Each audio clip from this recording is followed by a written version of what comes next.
but you are our living hope. There's nothing about what we've done that disqualifies us from your love. There's nothing about what we can do, God, to earn our own righteousness. But God, you clothe us. You rescue us. You deliver us.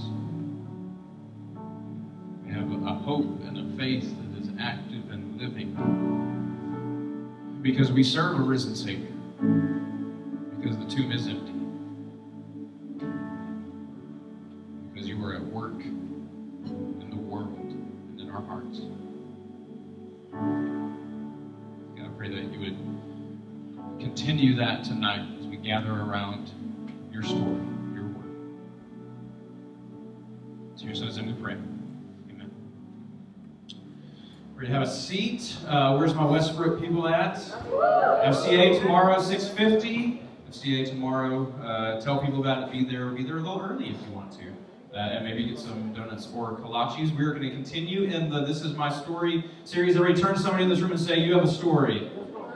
Turn to somebody else and say it louder, you have a story. Now everybody say yourself, I have a story. And so we've talked about before, your story is how God has acted in your life, even though you may not have known it. God is acting in your life tonight just by being here. You have a story of how God is going to speak to you. He's about to speak to you through a young man named Peyton Barrett. Everybody give Peyton Barrett a hand. Come up here.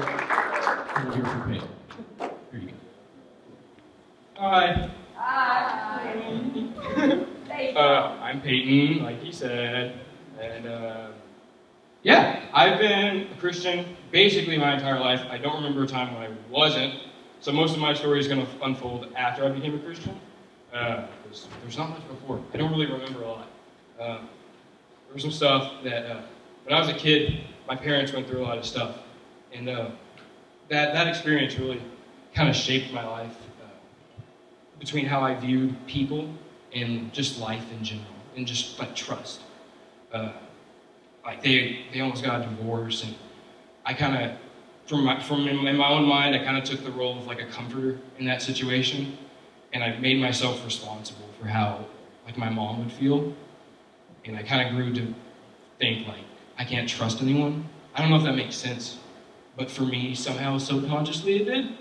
Like I'm like, oh, if the people who are supposed to love me the most are kind of making me feel like, you know, like this, or like just random strangers, like how are they supposed to treat me?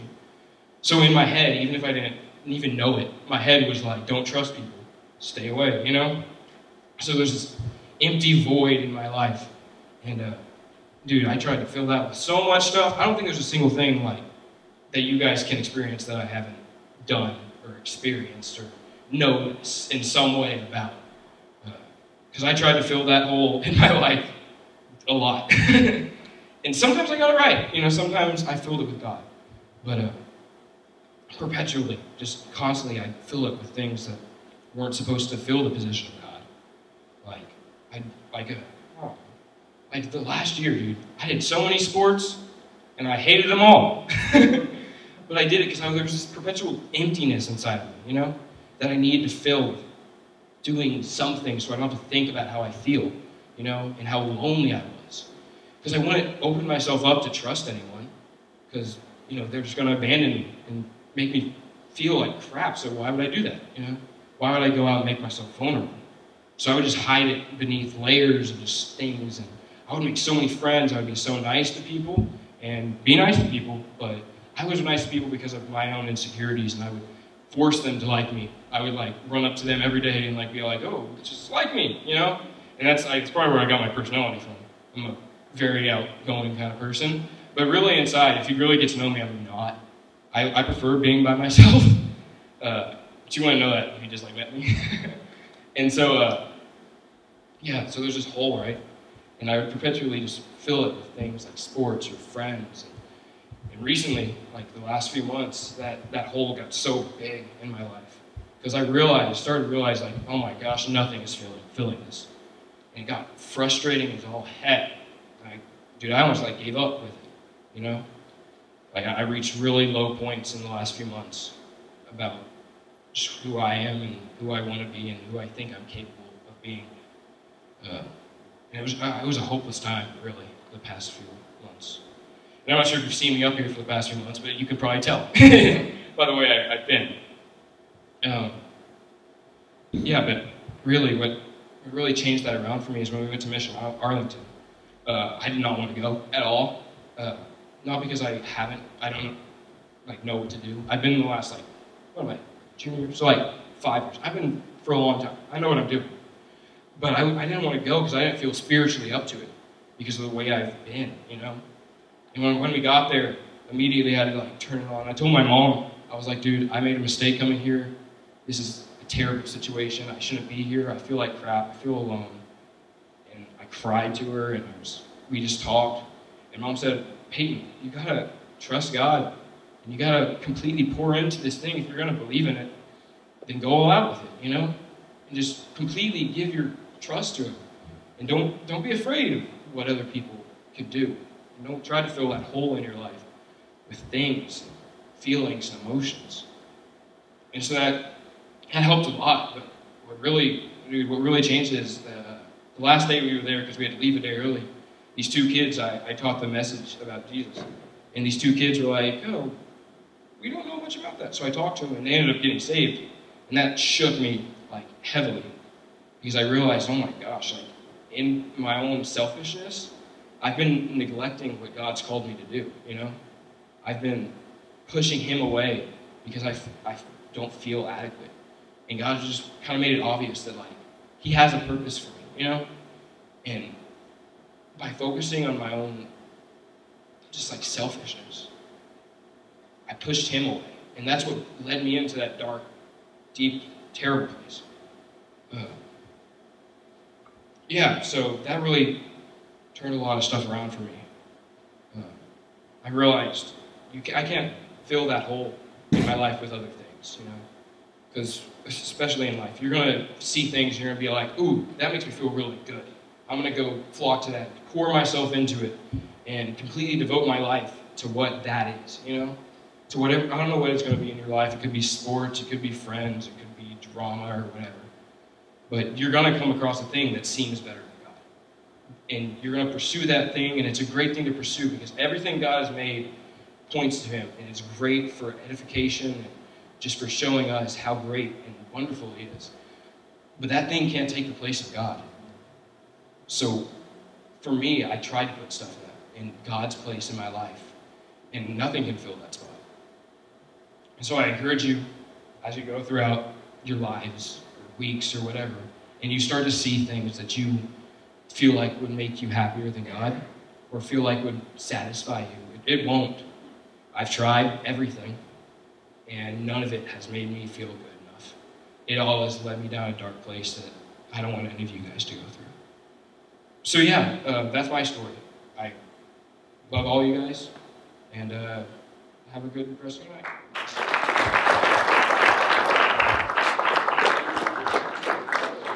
Let's let Peyton know how much we appreciate him again.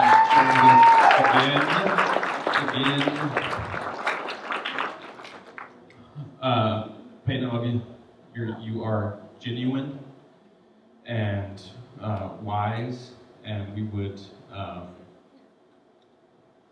do well to learn by your wisdom. You applied a lot of what people should get out of your story already for us. Just by being here and doing what you're doing and allowing God to work through you. And so thank you for that. Let's thank Peyton again.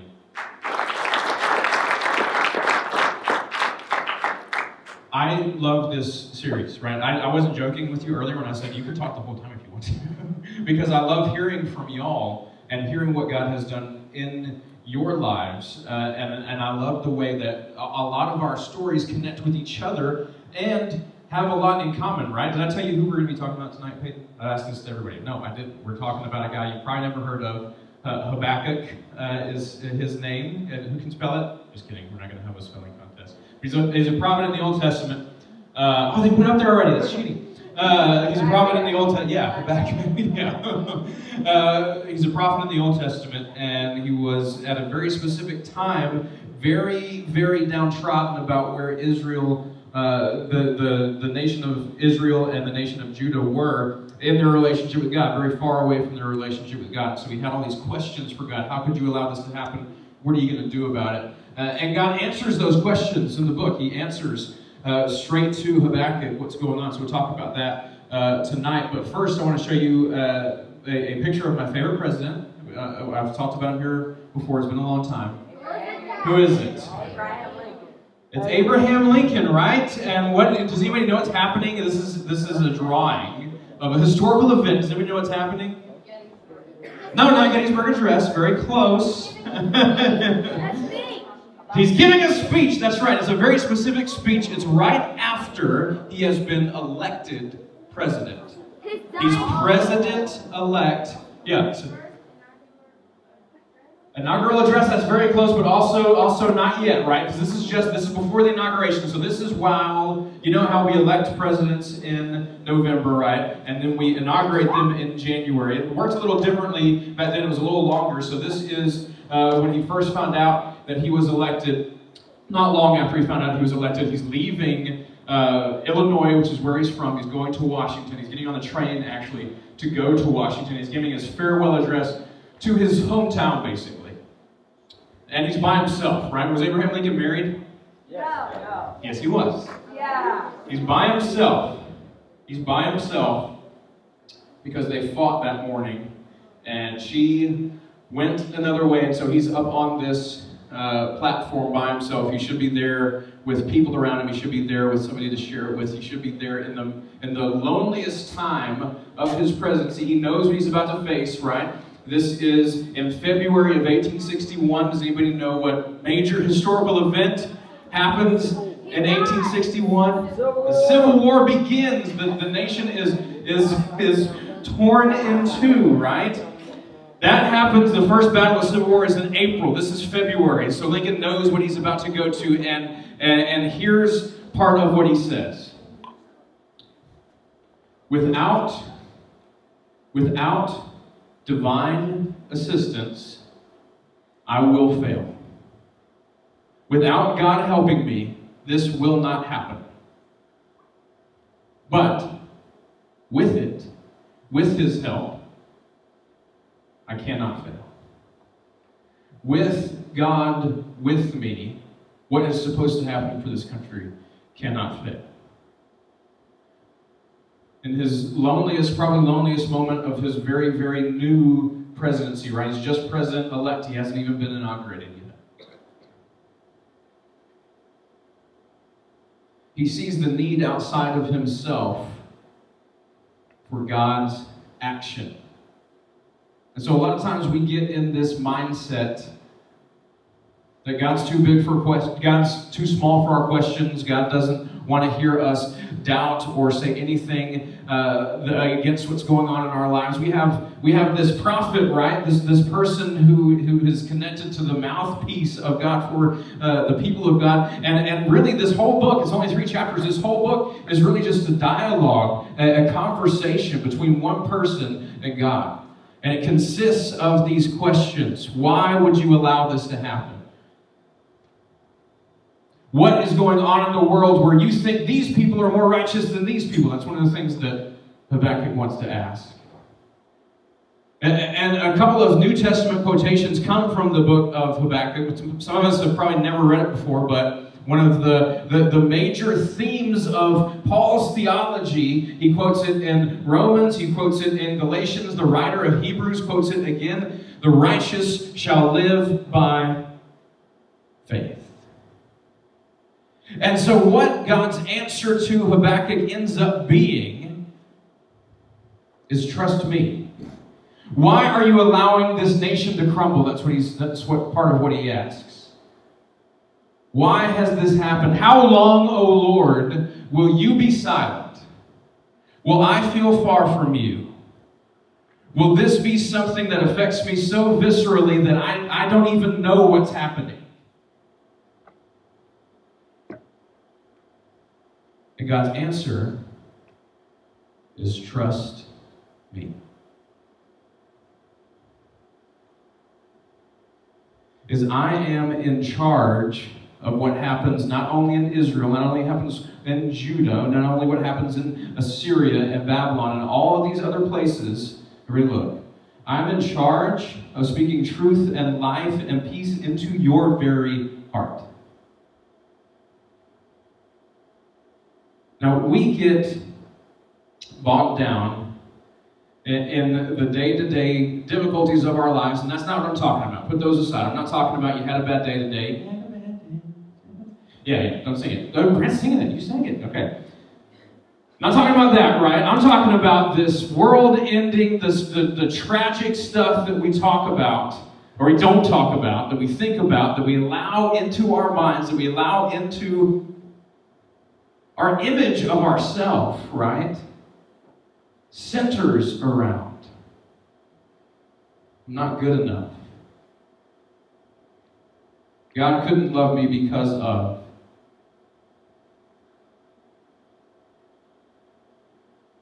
Or seeking the acclaim of men. I connect a lot to your story, Peyton. I need people to like me, right? It's that Office quote when Michael Scott song. He's like, I don't need to be liked.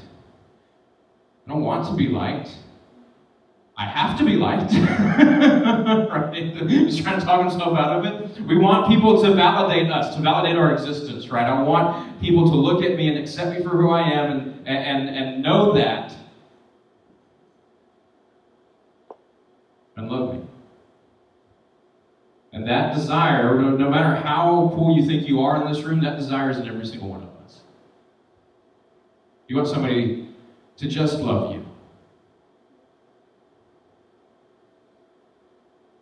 And that's God's answer to Habakkuk. That first part, go to that one verse, the righteous shall live by faith verse.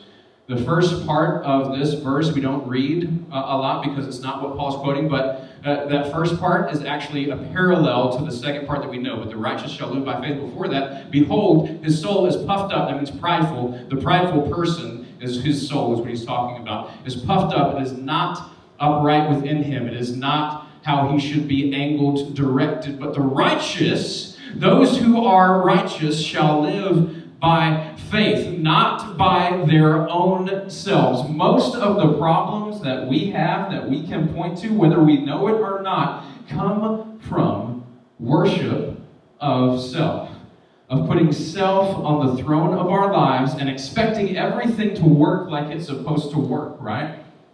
The righteous, not just guide for living, not just rules for living, not just instructions for living, but the righteous reality of life comes by not something that I've done, but something that God has done on behalf of me and what I place my faith in. The Hebrew word actually means steadfast trust, continual,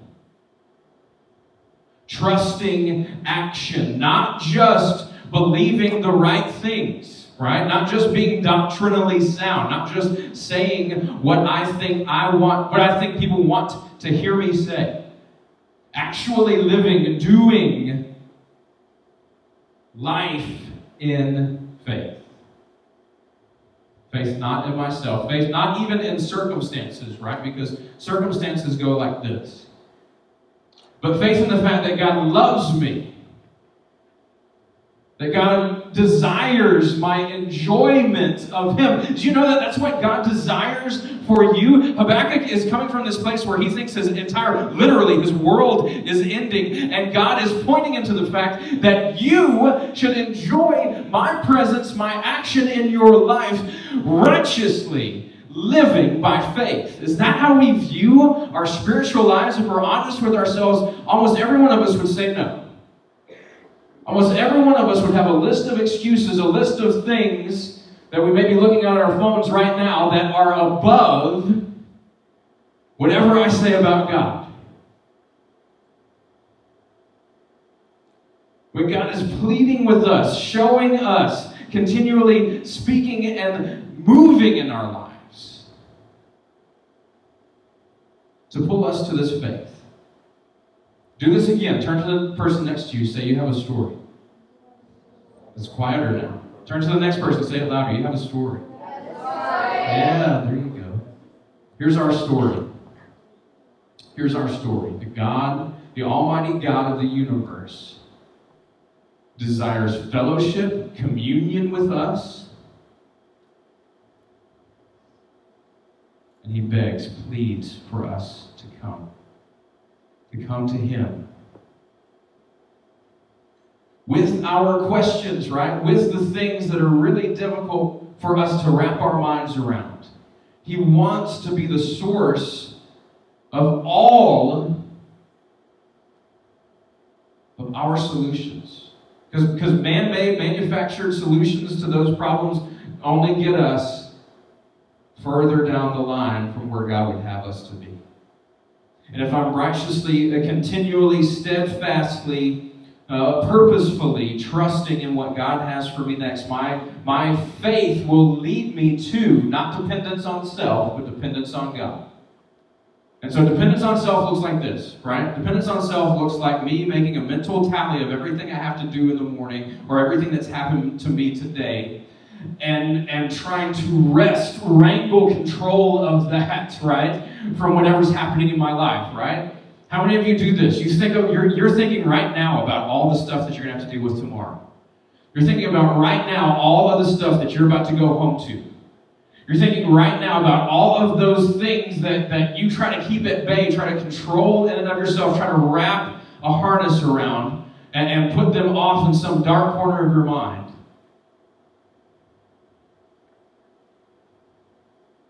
And what God is saying is, bring that to me.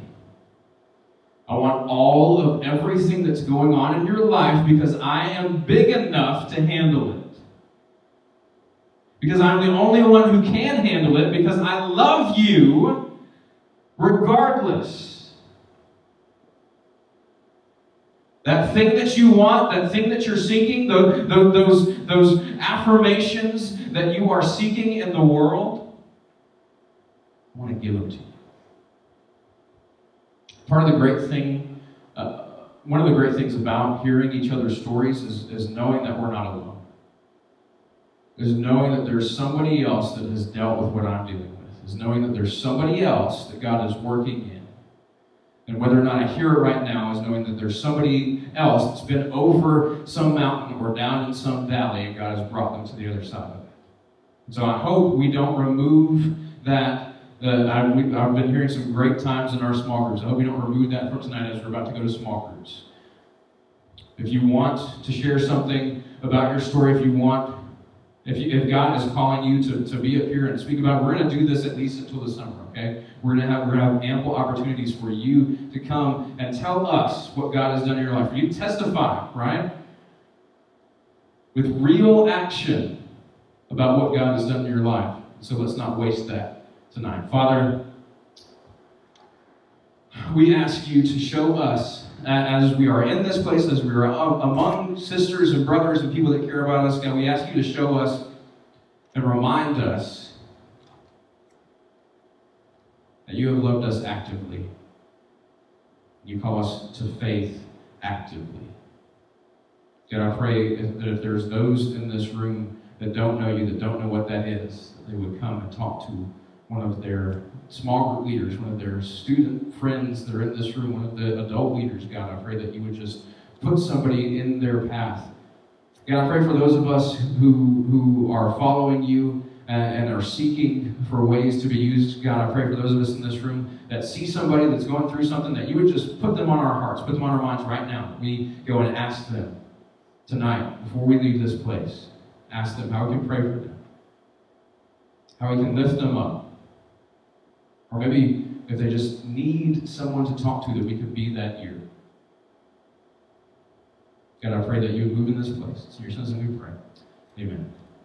And quickly before we leave, seniors, if you have not given me pictures for Grad Banquet, if you've not signed up for Grad Banquet, or if you've not told me how many people are coming, I need that this week. Go online and do that this week if you haven't done that. And juniors, where's juniors? Juniors, you get the joy of serving at Grad Banquet. Yeah, so you can sign up for that too if you'd like. If you have more questions about that, come see me or Mr. Isaac before you leave. You guys are dismissed as small groups.